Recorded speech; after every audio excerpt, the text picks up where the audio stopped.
போது சொல்லுவோம் இல்லையா, இந்த விழாவுக்கு வந்து ரொம்ப சந்தோஷமா இருக்குன்னு. அந்த மாதிரி ரொம்ப ரொம்ப சந்தோஷமா இருக்கு. ஏன்னா இந்த சந்தோஷம், இந்த விழா என்னுடையது கிடையாது, இருந்தாலும் இவ்வளோ சந்தோஷமா இருக்குன்னு நினைக்கும் போது, இந்த படத்தினால ஏற்பட்ட அந்த நட்பு, அந்த ஒரு குடும்பம், நீங்க எல்லாரையும் பார்க்கும் போது சுத்தி போட்டுக்கோங்க, அவ்வளோ ஒரு அழகா இருக்கு. இதே மாதிரி இந்த வெற்றியும் அமைஞ்சிடும், கண்டிப்பா அமைஞ்சிடும். அப்படி அமைஞ்சிடுச்சுன்னா, அப்படி அமைகிற நேரத்தில் அதுக்கும் என்னை கூப்பிடுங்கன்னு சொல்லி அன்போட கேட்டுக்கிறேன். இந்த படம் நான் பார்த்துட்டேன், நைட்டு தான் பார்த்தேன். அந்த ஒரு ஆடட் அட்வான்டேஜ் இருக்கு எனக்கு. இந்த படம் வந்து பார்க்கும்போது நல்லா இருக்கு, நல்லா இல்லை, அதெல்லாம் தாண்டி வந்து ஒரு மிகப்பெரிய ஒரு உணர்வாக வந்து இந்த படம் எனக்கு வந்து இருந்துச்சு. இது கம்பேர் பண்ணலான்னு நான் நினைக்கிறேன். இந்த படத்தை பார்த்தது உன்னுடைய ரிவ்யூ கொடுக்குற அளவுக்கான தகுதி எனக்கு இல்லை. இன்னும் சினிமாவில் அதை நான் வளர்த்துக்கல. அது நான் இன்னும் கற்றுக்கிட்டே இருக்கிறதுனால எனக்கு வந்து இந்த ரிவ்யூ கொடுக்கணுன்னா ஒரு அளவுக்கு கற்றுக்கிட்டு தான் கொடுக்கணும். நான் இன்னும் கற்றுக்கிட்டே இருக்கேன்னு தான் நினைக்கிறேன். அதனால் ரிவ்யூ கொடுக்க நான் விரும்பலை. இந்த படம் ஒரு மிகப்பெரிய உணர்வை உங்களுக்கு ஏற்படுத்தும். அதுதான் சக்ஸஸ்ன்னு நினைக்கிறேன். ஸோ கண்டிப்பாக சக்ஸஸ்ன்றது மட்டும் எனக்கு நல்லாவே தெரியுது. பாலு மகேந்திரா சாருடைய வீடு படம் நமக்கெல்லாம் எவ்வளோ பிடிச்சதோ, இந்த படம் அந்த அளவுக்கு கண்டிப்பாக பிடிக்கும்ன்ற பெரிய நம்பிக்கை எனக்கு இருக்கு. அதை வந்து எல்லாரும் இந்த படம் ரிலீஸ் ஆனதுக்கப்புறம் கண்டிப்பாக அதை பற்றி பேசுவாங்க, மென்ஷன் பண்ணுவாங்கன்னு நான் நம்புகிறேன். ஏன்னா அந்த உணர்வு வந்து only because of Sri Ganesh தான் நமக்கு ஏற்பட்டது. All the best. Balu Mahendra சாரை விட மிகப்பெரிய டைரக்டராக வரணும்னு நான் ஆசைப்படுறேன். All the best to you. And இந்த படம் சக்ஸஸ்க்கு அப்புறம் அருண் விஷா வந்துட்டு கார் இருக்கா, இது இல்லை இல்லை எல்லாம் சொன்னார் இல்லையா ராம் சார். இந்த படத்துக்கு அப்புறம் பல காரை நீங்கள் வாங்குவீங்கன்ற பெரிய நம்பிக்கை எனக்கு இருக்கு. அண்ட் ஆனால் இந்த மனுஷன் எப்படின்னா, அவன் வாங்கிக்க மாட்டான், மற்றவங்களுக்கு டைரக்டருக்கு வாங்கி கொடுப்பாரு, மற்றவங்களுக்கு வாங்கி கொடுக்குற மனுஷன் இந்த மனுஷன். உண்மையாகவே மனுஷன் பாணி, இதே மாதிரி இரு. உன்னுடைய அன்புக்கும் பாசத்துக்கும் பல பேர் இங்கே கட்டுப்பட்டு இருக்காங்க. All the best. அண்ட் என்னையும் அழைச்சதுக்கு ப்ளீஸ் ப்ளீஸ் உட்காரு. எந்த ஒரு ஹீரோ படமும் ரிலீஸ்க்கு முன்னாடி இன்னொரு ஹீரோக்கு போட்டு காட்டி பர்சனலாக பண்ண மாட்டாங்க. ஆனால் நானும் சித்தார்த்து என்றைக்குமே ஹீரோஸ் மாதிரி நாங்கள் இருந்ததே இல்லை. நாங்கள் எப்போ ஃப்ரெண்ட்ஸ் ஆனோம், எங்கே மீட் பண்ணோம், ஆயிட்டோம், அப்படியே வளர்ந்துட்டோம். அவன் எப்பவுமே சொல்லுவான் சித்தார்த் வந்துட்டு, டேய் நீ வந்து நான் பொம்மரையில் பண்ணல, நீ சந்தோஷபுரம் பண்ணல, ஆமாம் இப்போ என்னடா பண்ணுற அப்படின்னு நான் கேட்டேன். நீ அடுத்தது ஏதாவது, நான் உனக்காக தான் வேறு கதை கேட்டிருக்கேன், ஏன்னா நான் தெலுங்கில் பண்ண நீ அதை தமிழில் பண்ணிவிடுவல அப்படிலாம் சொன்னான். அப்போல்லாம் நான் மனசுக்குள்ளேயே ஒரு விஷயம் வச்சுருந்தேன். இப்போ தான் நான் எதுவுமே வச்சுக்கிறது இல்லையே. இப்போ சொல்லட்டுமா, ஏண்டா டேய், உனக்கு ஒரு ஹிட்டு கொடுக்கறதுக்காக எங்கள் வீட்டுக்குள்ளேயே நாங்கள் ஒரு டைரக்டரை வளர்த்து அவனுக்கு எங்கள் கதையை கொடுத்து ஸ்க்ரீன் பிளே எழுதி உனக்கு பொம்மரில்லுன்னு ஒரு படம் கொடுத்தா இப்படிலாம் நீ கிண்டல் பண்ணுவ அப்படின்னு நான் நினச்சேன். ஸோ அதனால ஒன்றா வளர்ந்துட்டோம், அப்படியே பல கதைகள் பார்த்து அப்படியே வளர்ந்துட்டோம். இன்றைக்கும் அவரை பார்க்கும்போது எனக்கு அதே சந்தோஷம், என்றைக்குமே அது இருக்கணும்னு ஆசைப்படுறேன். அவருடைய திறமை வந்து நம்ம எல்லாருக்குமே தெரியும். ஆனால் இந்த படம் பார்க்கும்போது நான் கோமாளி பண்ணியிருக்கிறதுனால, ஸ்கூல் கேரக்டர் பண்ணியிருக்கிறதுனால நான் கொஞ்சம் ஏர்லியாக பண்ணிட்டேன். ஆனால் நீ ரொம்ப லேட்டாக பண்ணியிருக்கிற, ரொம்ப கஷ்டம். அது வயசை பற்றி பேசல, பர்ஃபார்மன்ஸ் பற்றி நான் பேசுகிறேன், வேறு எதுவுமே கிடையாது. அந்த ஒரு ஷார்ட் நீங்கள் நோட்டீஸ் பண்ணுங்கள். இது வந்து என்னை ரெஃபரன்ஸாக கூட வச்சு அந்த ஷார்ட்டை பாருங்கள். அப்புறமா ரிலீஸ்க்கு அப்புறம் அந்த ஒரு செவுத்துலேயே சாஞ்சிட்டு பேசுவார். அந்த வயசில், ஒரு 17 வயசில் அப்படி தான் இருந்தோம் நம்ம எல்லாரும். அதை நோட்டீஸ் பண்ணி அந்த ஒரு கேஷுவலாக செவுத்தில் சாஞ்சிட்டு, அதே வந்து ஒரு 25 வயசில் பார்த்தீங்கன்னா அப்படி பண்ண மாட்டார் அவர். ஒரு மனுஷன் வந்துட்டு அவனுடைய ஸ்கூல் டேஸ்லேருந்து கிட்டத்தட்ட ஒரு 45 வயசு வரைக்கும், ஆமாம்ல கதை சொல்ல, 45 வயசு வரைக்கும் எப்படி வந்து அந்த வளர்ச்சி, அந்த டிரான்ஸ்ஃபர்மேஷன் ரொம்ப கஷ்டம் அது பண்ணுறது. அண்ட் எனக்கு ரொம்ப சந்தோஷமாக இருந்துச்சு. சில விஷயங்கள் அவர் நோட்டீஸ் பண்ணி பண்ணதை பார்க்கும்போது ரொம்ப ரொம்ப சந்தோஷமாக இருந்துச்சு. எப்பவுமே சித்தார்த் பற்றி எனக்கு ஒன்று தோணும், தப்பான படங்கள் பண்ணதில்லை அவர். அது வந்து ரொம்ப கஷ்டம், சினிமாவில் வந்து ரொம்ப கஷ்டம். அண்ட் எப்போவுமே நீ தப்பான படம் பண்ணக்கூடாதுன்னு நான் வேண்டிக்கிறேன். All the best and keep giving great movies. உன்னை நம்பி பல டைரக்டர்ஸ் இருக்காங்க, அவங்களுக்கு நீ ஒரு ஒரு ஒரு எக்ஸாம்பிளாக இருக்க அப்படின்னு நினைக்கும் போது, ஒரு சப்போர்ட்டாக இருக்கன்னு நினைக்கும் போது ரொம்ப சந்தோஷமாக இருக்குது. All the best. அண்ட் எனக்கு என் யூனிட்லேயே பேர் ஞாபகம் இருக்காது எனக்கு. சைத்ரா அண்ட் மீதா சாரி மீதா, உங்களுடைய குட் நைட் படம் பார்த்தேன். உண்மையாகவே ஆஃப் ஆகிட்டேன் நான் பார்த்துட்டு. அவ்வளோ அழகாக பெர்ஃபார்ம் பண்ணியிருந்தீங்க. நான் அப்படியே நேரில் கூட ஒரு தடவை மீட் பண்ணி சொல்லணும்னு நான் ரொம்ப நாளாக நினச்சிட்டு இருந்தேன். மணிகண்டனை பார்ப்போம், உங்களை பார்க்கறது இல்லை, அதனால இந்த ஆப்பர்ச்சுனிட்டியில் சொல்லிக்கிறேன். Wonderful performance. பட் இந்த படம் உங்களுக்கு குட் மார்னிங் தான். இப்போத்துலேருந்து உங்களுக்கு நல்ல ஒரு வீடியோலாம் இருக்க போகுது. Extraordinary performance. All the best to you. And மீதா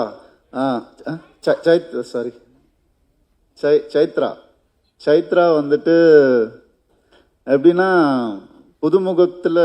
புதுமுகம்னாலே ஒரு ஒரு அட்ராக்ஷன் இருக்கணும் கண்டிப்பாக. அதனால தான் அவங்க அந்த படத்தில் செலக்ட் பண்ணியிருப்பாங்க. இந்த படம் வந்து your performance is attractive to the core. நீங்கள் சொன்னீங்க இல்லையா ஸ்டேஜில், இந்த எத்தனை படம் பண்ணாலும் முதல் படம் மாதிரி நான் மறக்காமல் இருப்பேன்னு. நான் உங்களுக்கு ஒன்று சொல்கிறேன், எனக்கு வந்த அட்வைஸை நான் உங்களுக்கு சொல்கிறேன். நீங்கள் எத்தனை படம் பண்ணாலும் எல்லா படத்தையும் முதல் படம் மாதிரியே நினச்சி பண்ணுங்கள், நீங்கள் எங்கேயோ போயிடுவீங்க. அந்த அளவுக்கு you are talented. All the best to you. And நான் வர வழியில் அப்படியே எல்லாரையும் மீட் பண்ணிட்டு வந்தப்போ காஸ்ட் கூட, ஆக்டர்ஸ் கூட வந்துட்டு நம்ம மியூசிக் டைரக்டர் உட்கார்ந்துருந்தார். நான் அப்போ அவரை பார்த்துட்டு, நான் அவரை முன்னாடி பார்த்ததில்லை. சரி, இவர் படம் பார்த்துருக்கோமே, இவர் எந்த கேரக்டர் பண்ணியிருக்காருன்னு ரொம்ப நேரமாக யோசிச்சுட்டு இருந்தேன். எல்லாருக்கும் நான் இந்த விஷஸ் சொன்னேனே, இவர் இப்போ எடிட்டிங்கில் தூக்கிட்டாங்களோ அப்படிலாம் யோசிச்சுட்டு இருந்தேன். எப்படி இவர் அட்ரஸ் பண்ணுறது என்னன்னு தெரியல. அப்புறம் தான் ஒரு மியூசிக் டைரக்டர்னு தெரியும். ஒரு டைரக்டருக்கும் ஒரு ஆக்டருக்கும் என்ன வேல்யூ இருக்கோ இந்த படத்தில், அதோடைய டபுள் வேல்யூ வந்து இந்த படத்தில் மியூசிக். நான் வந்து 10th மினிட்ல ஆல் தி பெஸ்ட் 10th மினிட்ல வந்து நான் வந்து ஊந்துட்டேன், அப்படியே மியூசிக்கில் ஊந்துட்டேன். Please all the best. And மனசார சொல்கிறேன், you have a great future. The team that you're working with, which we were speaking right now, the team is also fabulous team. The too creative. அவங்களையும் விட்டுறாதீங்க. Extraordinary. நீங்கள் அந்த வேறு work பற்றி பேசுங்க. அவங்களும் சூப்பராக உங்கள் லைஃப் மிகப்பெரிய ஒரு சக்ஸஸ்ஃபுல்லாக இருக்க போகுதுன்னு நான் நம்புகிறேன். அண்ட் நான் என் லைஃப்பில் வந்து ரெண்டட் ஹவுஸில் இருந்ததே இல்லை. எப்போவுமே எனக்கு சொந்த வீடு தான் பிறந்ததுலேருந்தே. இப்போ நான் ரெண்டட் ஹவுஸில் இருக்கேன். ஸோ நிறைய ரிலேட் பண்ண முடிஞ்சுது. கூடிய சீக்கிரம் எனக்கு இந்த படம் பார்த்து ஒரு பெரிய இன்ஸ்பிரேஷனாக இருந்தது. என் லைஃப்பை ரீலிவ் பண்ண மாதிரி இருந்துச்சு. என் லைஃப்பை லிவ் பண்ண போகிறேன்னு தோணுச்சு. இனிமேந்து நல்லபடியாக ஒரு படம் அந்த ஒரு இன்ஸ்பிரேஷனை எல்லாருக்கும் கொடுத்தாலே போதும். அந்த இன்ஸ்பிரேஷனை இந்த படம் கொடுத்துருக்கு. ஐயா, உங்கள் பையனை செம்மையாக வளர்த்துருக்குறீங்க, வேறு லெவல்.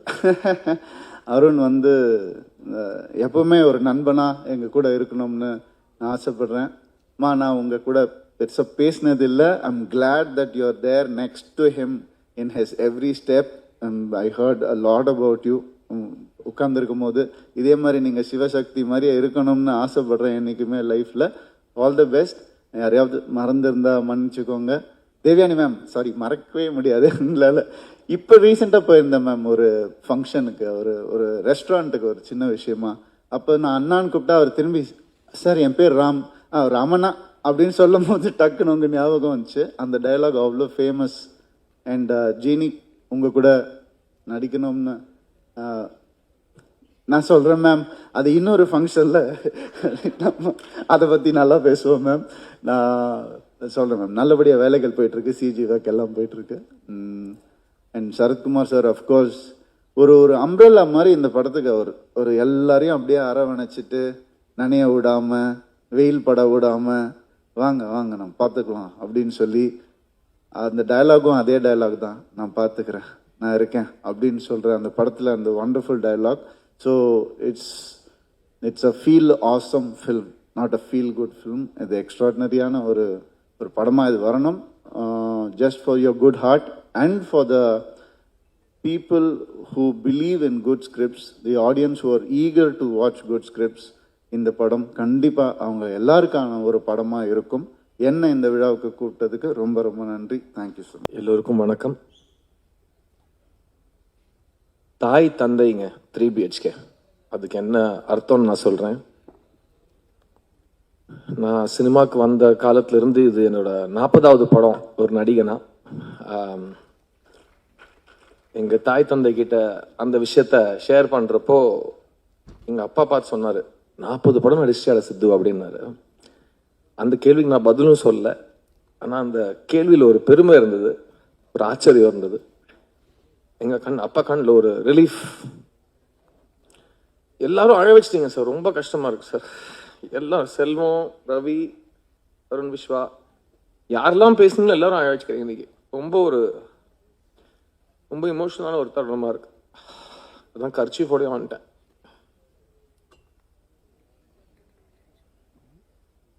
இந்த 40 படங்கள் அமைச்சு கொடுத்தது தாய் தந்தை. தாய் எழுத்தாளன், தந்தை தயாரிப்பாளன். அவங்க 2 பேரும் என்னை நம்பி என் மேலே முதலீடு செஞ்சு என்ன அழகா காட்டணும்னு முயற்சி செஞ்சு என்னை பிரசுத்தப்படுத்துறதுக்கு அவங்க சொந்த காசு போட்டு எல்லா தொழில்நுட்ப கலைஞர்களும் அவங்களுக்காக உழைச்சு எனக்கே 40 படம் தாண்டினது ரொம்ப ஒரு சாட்டிஸ்ஃபைங் நிகழ்வாக இருக்கு.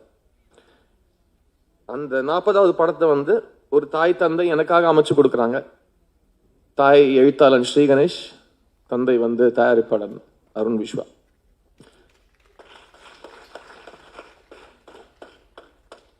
தேங்க்யூ ஸ்ரீ, என்னை நம்பி எனக்காக இந்த பிரபுங்கிற கேரக்டர் கொடுத்ததுக்கு. அண்ட் இவ்வளோ இமோஷனல் ஆக்குற அளவுக்கு, அதுவும் ரிலீஸ்க்கு முன்னாடி இவ்வளோ இமோஷனல் ஆக்குற அளவுக்கு ஒரு கதையும் ஒரு படத்தையும் இவ்வளோ முதலீடையும் என் மேலே போட்டதுக்கு ரொம்ப ரொம்ப நன்றி அருண். என்னோட 40th film is your second film, my 40th film, and this relationship will continue. And everything became memorable because of what you did. And நம்ம 2 பேரும் ஒரே விஷயத்தை தான் சப்போர்ட் பண்ணோம், ஸ்ரீயோட ஸ்கிரிப்டை சப்போர்ட் பண்ணோம். அந்த ஸ்ரீ படம் last day shooting silent shot montage எடுக்கிறப்ப கூட அந்த ஃபுல் பவுண்ட் ஸ்கிரிப்டை செக்யூரிட்டி பிளாங்கெட் மாதிரி செட்டில் பிடிச்சிப்பாரு ஸ்ரீ கணேஷ். அது ஒரு அசிஸ்டன்ட் டைரக்டராக எனக்கு பார்க்கறதுக்கு ரொம்ப சந்தோஷமா இருந்தது. அண்ட் தாய் தந்தை இந்த 3 BHK உருவாகிறதுக்கான காரணம் ஒரு தாய் தந்தை கேரக்டர்ஸ்ல வாசுதேவன், சாந்தி. இது முக்கியமா 3 BHK இந்த தாய் தந்தை பத்தின படம். ஸோ சரத்குமார் அண்ட் தேவயானி 2 பேருமே என்னோட 40வது படத்துல என்னோட இவ்வளோ பெரிய ஸ்டார்ஸ் நீங்க எனக்காக இந்த படம் பண்ணது நான் I never forget it. And நாங்கள் எல்லாருமே ஒரு ஃபேமிலியாக ட்ராவல் பண்ணியிருக்கோம். This unit was very emotional. And அதுக்கு முக்கியமான காரணம் Sarath and Devayani, Sarath sir and Devayani ma'am. அவங்க எங்களை பார்த்துக்கிட்ட விதம், அவங்க இவ்வளோ படங்கள் நடிச்சதுக்கு அப்புறம் கூட ஒவ்வொரு நாள் ஒவ்வொரு ஷூட்டிங் ஸ்பாட்டையும் அவங்களோட ஃபர்ஸ்ட் படத்தோட ஒரு பிளேஸ் மாதிரி ட்ரீட் பண்ணது. அவங்க எல்லாரையும் ஈக்குவலாக பார்த்தது.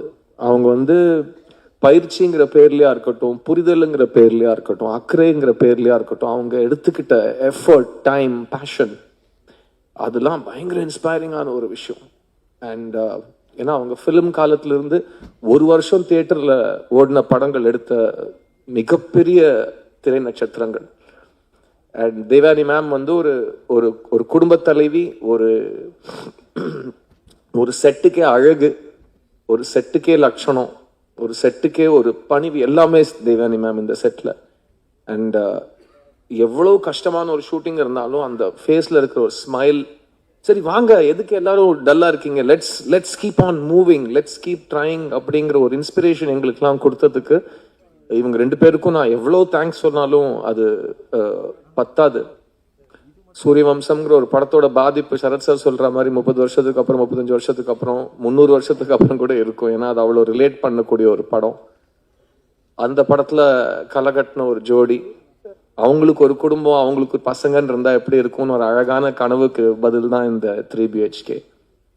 ஸோ அந்த குடும்பத்தில் என்னோட 3 heroines Devayani, Meetha and Chaitra, இந்த 3 ஹீரோயின்ஸ் தான் இந்த படமே. அவங்களோட டிசிஷன்ஸ், அவங்களோட ரியாக்ஷன்ஸ், அவங்களோட புத்திசாலித்தனம், அதுதான் இந்த வாசுதேவனையும் பிரபுவையும் வழிகாட்டி அவங்கள வந்து லைஃப்ல ஒரு நல்ல இடத்துக்கு எடுத்துட்டு போகிறது. அதுதான் நிஜ வாழ்க்கையிலும் நடக்கும். We are who we are because of the women who support us. And 3BHK எனக்கு as an actor ரொம்ப ஒரு பர்சனலான ஒரு experience. Because when you're shooting multiple stages of life, நமக்கே நம்ம அந்த இடத்த கடந்து வந்திருப்போம், அது ஞாபகம் வந்துட்டு போகும். ஸோ அது வந்து ஸ்ரீகணேஷோட எழுத்துல வந்து படிக்கிறப்போவே ஒரு ஃபீல், ஆமா இல்ல, இது எங்க அப்பா பாக்குற மாதிரி, எங்க அம்மா பாக்குற மாதிரி, எங்க அக்கா பாக்குற மாதிரி, என்ன பாக்குற மாதிரி, அது எல்லாமே ஸ்கிரிப்ட் படிக்கிறப்போ ஒரு எழுத்தாளனோட மேஜிக் வந்து அந்த வார்த்தை வந்து வெளியில வந்து உங்க சட்ட காலரை பிடிச்சிரும். அந்த அளவுக்கு ஒரு வேர்ட்ஸ் அதோட யூஸ் இருக்கும். அண்ட் இந்த படத்துல இருக்கிற இமோஷனல் மூமெண்ட்ஸ், ஒரு குடும்பம் சேர்ந்து பயணிக்கிறது, அவங்க வந்து ஒருத்தரை விட்டு கொடுக்காத சேர்ந்து இருக்கிறது. இப்போ எனக்கு எங்க அம்மா அப்பா ரொம்ப ரொம்ப பிடிக்கும். அவங்க வந்து சின்ன பசங்களை வச்சுக்கிட்டு முறையா ஒரு சொந்த வீடு கட்டின அந்த மெமரிஸ், நான் முறையா ஒரு சொந்த வீடு, எங்க அம்மா அப்பாவோட சொந்த வீடு தான் என்னோட சொந்த வீடு. சின்ன வயசுல அவங்க 2 பேரும் எல்லாத்தையும் பணைய வச்சு அடகு வச்சு எப்படியோ ஒரு செங்கலா சேர்த்து கட்டின அந்த வீடு எனக்கு இன்னும், அந்த வீட்டில் தான் நாங்கள் இன்னும் இருக்கோம். ஸோ அது 30 வருஷத்துக்கு மேலே ஆயிடுச்சு. அண்ட் அந்த வீடு கட்டின அனுபவம், அவங்க வீடு கட்டினது எனக்கு இன்னும் நேற்று கட்டின மாதிரி ஞாபகம் இருக்கு. நாங்கள் வளர்ந்த வீடு. எனக்கு இது வரைக்கும் அந்த வீட்டை தவிர சொந்த வீடுங்கிறது எனக்கு இருந்ததே கிடையாது. இந்த வருஷம் தான் நான் கல்யாணம் ஆனதுக்கு அப்புறம் என் மனைவிக்காக முதல் முறையா வீடு வாங்கினேன். ஸோ அது என்னோட லைஃப்ல நடந்த ஒரு மிகப்பெரிய ஒரு வரம். அண்ட் 3BHKங்கிற படம் நடிக்கிறப்போ ஒரு 3BHK மாதிரி ஒரு வீடு வாங்குறது அது ரொம்ப நல்ல சகுனமா எங்க ஃபேமிலியில் நாங்கள் பார்க்குறோம். ஏன்னா தட்ஸ் ஆல்சோ பிகாஸ் இதுவே ஒரு குடும்பமா சேர்ந்து ஒரு படம் எடுத்திருக்கோம். அருண், ஸ்ரீ, நான், இந்த படத்தில் நடிச்சவங்க, இந்த படத்துல வேலை செஞ்ச டெக்னீஷியன்ஸ் எல்லாருமே ஒரு ஃபேமிலியா தான் சேர்ந்து இந்த படத்தில் நடிச்சிருக்கோம். அண்ட் இந்த படத்தில் நடிச்ச எல்லாருக்குமே எனக்கு அமைஞ்ச மாதிரி இந்த மாசமே இல்லை, எப்போ கூடிய சீக்கிரத்தில் உங்களோட கனவு வீடு, உங்களுக்குன்னு ஒரு இடம், ஒரு தலைக்கு மேலே ஒரு ரூஃப், ஒரு அடையாளம் உங்களுக்கு வேணுங்கிற மாதிரி உங்களுக்கு அமையணும்னு நான் வேண்டிக்கிறேன்.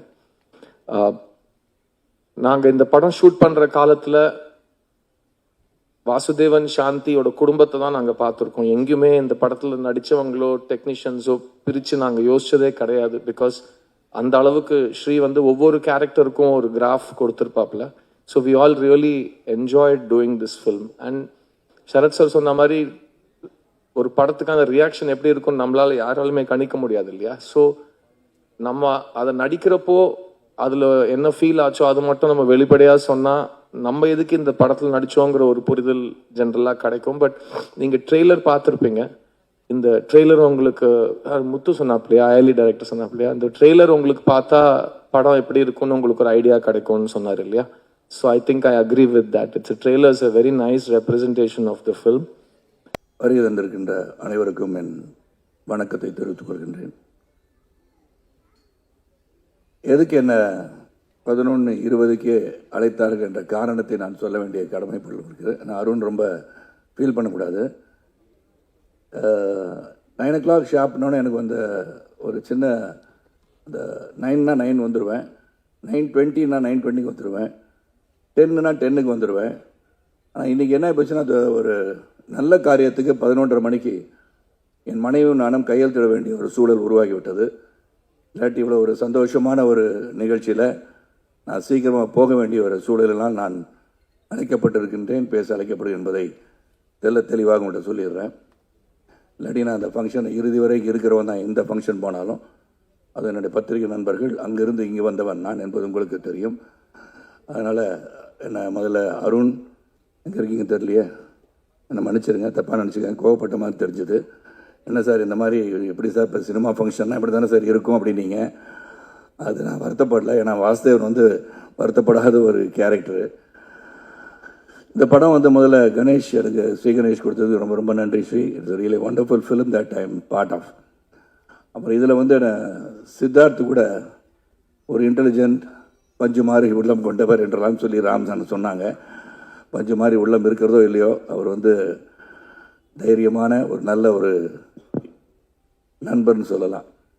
இங்கே தான் அவர் அருகில் வந்து பழகுகின்ற வாய்ப்பு கிடைச்சது இந்த படத்தில். இதில் தேவயானி, அஃப்கோர்ஸ் 27ஆம் தேதி நாளை 28 ஆண்டுகள் சூரிய வம்சம். It's so nostalgic to say that. நான் 28 வருஷம் ஒரு படம் வந்து கொண்டாடப்படுகிறப்பாங்க. யோகி பாபு டைலாக்ல இந்த படத்தை இதை பார்க்கும்போது சூரிய வம்சத்தை பார்த்த மாதிரியே இருக்குன்னு சொல்லும் போது இட்ஸ் ஸ்டில் ரெலவெண்ட்ன்றது வந்து ரொம்ப முக்கியம். ஒரு படம் வந்து மக்களை சென்று அடைய வேண்டும் என்றால் அது ஒரு குடும்பமாகான படம் சென்று அடைந்திருக்கிறது சொன்னால் அதற்கு பல படங்கள் போய் அடைந்திருக்கலாம். ஆனால் அந்த சூரிய வம்சம், நாட்டாமை, நட்புக்காக நான் நடித்த படத்தை நான் சொல்லிக்கிறேன், பல படங்கள் போய் ரீச் ஆயிருக்கு. ஸோ ஒவ்வொரு கதையும் அந்த கதை வந்து மக்களுடன் ஒன்றிணைந்து இருக்கும்போது அது வந்து ஆண்டாண்டு காலமாக வாழ்ந்து கொண்டே இருக்கிறதுன்னு நான் சொல்லணும். அந்த விதத்தில் ஸ்ரீ கணேஷ் வந்து அந்த கதை சொல்லும் போது ஃபர்ஸ்ட் எனக்கு நிறையா கேள்விகள்லாம் இருந்தது. ஏன்னா இங்கே எல்லாரும் பேசும்போது ஏழை, பணக்காரன், நடுத்தர வர்க்கம், வசதி படைத்தவர்கள் அனைவருக்கும் ஒரு கனவு வீடு என்று சொன்னார்கள். உண்மைதான். அந்த வீடு எல்லாரையும் கட்ட முடியுமான்றது தெரியாது. அது கனவாகவே இருந்து மறைந்து விடுவார்கள். இது வந்து எப்படி எல்லாருக்குமே வீடு கட்டணும்னு ஆசை இருக்கா? ஏன்னா வேகமாக வளர்ந்து கொண்டிருக்கின்ற இந்த காலங்களில் வீடு இருந்தால் தான் என்ன, வாடகை வீட்டில் இருந்தானே, சொந்த வீட்டில் இருந்தானே, ஒரு வீடு இருக்குது அது நிம்மதியாக வாழ்ந்தாலே போதுமே அப்படி நினைக்கின்ற காலம் கூட உண்டு. நேற்று கூட ஒரு பத்திரிகையாளர் கேட்டாங்க, என்ன சார் சரத் சார் நீங்கள் வீடு விற்கிறீங்களாமான்னு கேட்டாங்க. நான் சொன்னேன், சரி வீடு விற்கலை, அந்த வீடை வந்து பெருசாக இடித்து கட்டுறேன், இது கூட தெரியாது வீடை விற்கிறீங்கன்னு கேட்டாங்க. வீடில் வந்து ஒரு சென்டிமெண்ட் அட்டாச் பண்ணி இங்கே வந்து சொல்லியிருக்காங்க எல்லாரும். Of course when you build a home, அது முதல் முறையாக உழைத்து சம்பாதித்து கட்டுகின்ற இல்லத்தை உண்மையாக பெருமையாக பார்க்க வேண்டிய சூழல் தான் அனைவருக்கும் இருக்கணுன்றதுல வந்து எந்த ஒரு கருத்து வேறுபாடு எனக்கு கிடையாது. ஆனால் நான் கேட்ட ஒரே கேள்வி, ஸ்ரீ இது வந்து ரீச் ஆகுமா? எல்லாருக்கும் வீடு கட்டணுன்ற ஆசை இருக்கா? இல்லாட்டி சம்பாரித்து நல்லா இருக்கணும், குழந்தை குட்டி நல்லா இருக்கணும், வருங்காலம் நல்லா இருக்கணும், சேமித்து வைக்கணும்னு நினைப்பாங்களா, வீடு கட்டணும்னு நினைப்பாங்களா என்ற ஒரு கேள்வி தான் வந்தது. ஆனால் இந்த படத்தில் வந்து நடிக்க ஆரம்பித்ததுலேருந்து I felt yes, I think a home, a roof above the head is compulsory and a must. அது வந்து இங்கே வந்து இன்றைக்கி தான் அருணை பற்றி ராம் சார் சொல்லும்போது நம்ம எல்லாருமே அதே பாதையில் தான் வந்திருக்கோம். வானத்திலிருந்து குதிச்ச நட்சத்திரம் அல்ல நம்ம எல்லாரும். உழைத்து கஷ்டப்பட்டு அந்த கஷ்டத்தை உள்ளடக்கி நாம் வாழ்ந்து கொண்டிருக்கிறோம் என்பது உண்மை. நான் அருணை பற்றி சொல்லும்போது அருண் வந்து இந்த மேடையில் நான் போன பிறகு அனௌன்ஸ் பண்ணுவார், இந்த மாதிரி அவர் அடுத்த படத்தில் கதாநாயகனாக நடிக்கிறதுக்காக தான் இன்றைக்கி ஷேவ் பண்ணிவிட்டு க்ளீன் ஷேவோட வந்திருக்கான்னு நான் நினைக்கிறேன். எனக்கு மனசில் படுது. அதுவும் தேவயானி இயக்கத்தில் நடிப்பாருன்னு நான் நினைக்கிறேன். நான் ஏற்கனவே ஒரு படம் ஒத்துக்கிட்டாரு, தேவயானி இயக்க, சாந்தி டாக்கீஸ் வந்து தயாரிக்க, நானும் சித்து நடிக்கிறத ஒப்புதல் அளித்து விட்டோம். அதனால் அது பண்ணுவாருன்ற நம்பிக்கையோடு தான் நான் பேசுகிறேன். ஆனால் தேவயானி டைரக்டர் வேறு ஆகிட்டாங்க. ஸோ இங்கே படத்தில் வந்து நீங்கள் ட்ரெய்லர் பார்க்கும்போதும் சரி, பக்கத்தில் சைத்ரா வந்து கேட்டாங்க, சரத் சார் என்ன கண்ணில் கண்ணீர் வந்தது போல் தெரியுதுன்னு சொன்னாங்க. கண்ணீர் வந்தது போல் தெரியவில்லை, உண்மையாக கண்ணீர் வந்தது தான் என்று சொன்னேன். ஏன்னா it is so emotional to look at it, the way it is cut. Editor பேசிகிட்டு இருந்தாங்க. And DK Jithan work with this initially. இது ஒரு வாழ்க்கைக்கு இன்று மக்களோடு மக்களாக இணைந்து பார்க்கும்போது இந்த குடும்பம், ஏன்னா குடும்பம் தான் மெயின், இது ஸ்ட்ரென்த். அது டிஸ்இன்டகிரேட் ஆகக்கூடாது. எந்த ஒரு சூழலும் தாய் தந்தையை வணங்குவதுன்னு சொல்கிற மாதிரி அந்த குடும்பத்தை வந்து ஒற்றுமையாக வைத்திருப்பதே மிக மிக கடினம். அது இந்த காலகட்டத்தில். இந்த படத்தில் பார்த்தீங்கன்னா அவ்வளோ சோதனைகள். நீங்கள் ட்ரெய்லர் பார்க்கும்போது நான் சொல்கிறேன், படத்தை நீங்கள் பார்த்து தெரிஞ்சுக்குவீங்க. அந்த வேதனைகளும் சோதனையும் வருகின்ற காலகட்டத்தில் நினைத்திருந்தது நடக்கிறதா இல்லையான்னு அந்த கதை. எங்க 3 BHK குடும்ப விழாக்கு வந்திருக்கும் அனைவருக்கும், பிரஸ், மீடியா, ரவி சார் உங்களுக்கும், இங்கே வந்திருக்கும் எல்லா directors, team of budding directors, எல்லாருக்கும், என் கூட நடித்த எல்லா ஆர்டிஸ்ட் எல்லாருக்கும் உங்கள் தேவயானி ராஜ்குமாரனின் அன்பான வணக்கம். ஒரு அருமையான படம் 3 BHK, ஃபீல் குட் ஃபிலிம், நல்ல பாசிட்டிவ் ஃபிலிம், அருமையான ஒரு தயாரிப்பாளர் அருண் விஸ்வாஸ் சார், சாந்தி டாக்கீஸ். மாவீரன் படம் பார்த்ததும் எனக்கு ரொம்ப பிடிச்சிருந்தது, ரொம்ப பிடிச்சிருந்தது. பார்த்ததும் சில நாட்கள் அப்புறம் திடீர்னு ஒரு கால் வருது அதே கம்பெனியிலிருந்து எனக்கு ஒரு கதை சொல்கிறதுக்கு. ரொம்ப எக்ஸைட் ஆயிட்டேன், ரொம்ப ஹாப்பி ஆயிட்டேன். ஸ்ரீ கணேஷ் வந்து கதை சொல்லும்போது ரொம்ப அருமையாக கதை சொன்னார். He is a very nice director, very sweet director. அவர் கூட ஒர்க் பண்ணுறதுன்னா அவருக்கு என்ன அவர் நினைக்கிறாரோ அது அவருக்கு அவர் எடுக்கணும். அது வந்து அவர் கன்சீவ் என்ன பண்ணுறாரோ என்னதான் இருந்தாலும் அது அவளோட குழந்தை. It's his baby. So he has tried his best to bring his baby as beautiful as possible. ரொம்ப அழகா வந்திருக்குது இந்த படம். ரொம்ப வருஷங்கள் கழிச்சிட்டு நான் மறுபடியும் சரத் சார் கூட ஒர்க் பண்ணுறேன். நாங்கள் ஒர்க் பண்ண எல்லா படங்களும் பெரிய வெற்றியாக இருக்குது. குறிப்பாக சூரியவம்சம் படம் இன்னும் எல்லாரோட மனசில் வந்து ரொம்ப ஒரு என்ன சொல்கிறது, ஒரு பயங்கரமான ஒரு இடம் பிடிச்சி இன்னும் எல்லாரும் எதிர்பார்த்துட்டு இருக்கிறாங்க. அதே போல் இந்த படமும் ஒரு டிஃப்ரெண்ட்டான ஒரு நல்ல குடும்ப படமாக வரப்போது எல்லாருக்கும் கண்டிப்பாக பிடிக்கும்னு நினைக்கிறேன். சித்தார்த் பாய்ஸ் படத்திலிருந்து என்னோட தம்பி நகுல் கூட வந்தவன். சித்தார்த் அப்பிலிருந்து பார்த்துட்டு இருக்கிறேன். சித்தார்த்னா என்ன சொல்றது, he is everywhere. You can see him full of talent, full of energy. எல்லா டிபார்ட்மெண்ட்ஸ்லேயும் அவரோட இன்ட்ரெஸ்ட் இருக்கும். ஒரு செட்டில் வந்து கரெக்டாக வேலை நடக்குதா, எல்லாரும் வேலை கரெக்டாக பண்ணுறாங்களா, டைமுக்கு ஷார்ட் எடுக்கிறாங்களா, ஏதாவது லேட் ஆகுதா, எல்லா விஷயத்துலேயும் ரொம்ப மைன்யூட்டாக பார்க்கக்கூடிய, அதே மாதிரி ரொம்ப ஜென்டிலான ஸ்வீட்டான, எப்போவுமே ஒரு செட்டை ரொம்ப ஹாப்பியாக வச்சிட்ருக்கிற ஒரு சித்தார்த் தான். ஜாலியாக பேசிட்டு ரொம்ப it was nice working with Siddharth. Really very nice. I had a lovely time working with you. எப்போவுமே நான் நினச்சிருக்கேன் சித்தார்த் கூட ஒர்க் பண்ணணும்னு. ஸோ இட் ஹஸ் கம் இந்த ட்ரூவாக இருக்குது. Thank you so much for being such a cute and nice go star.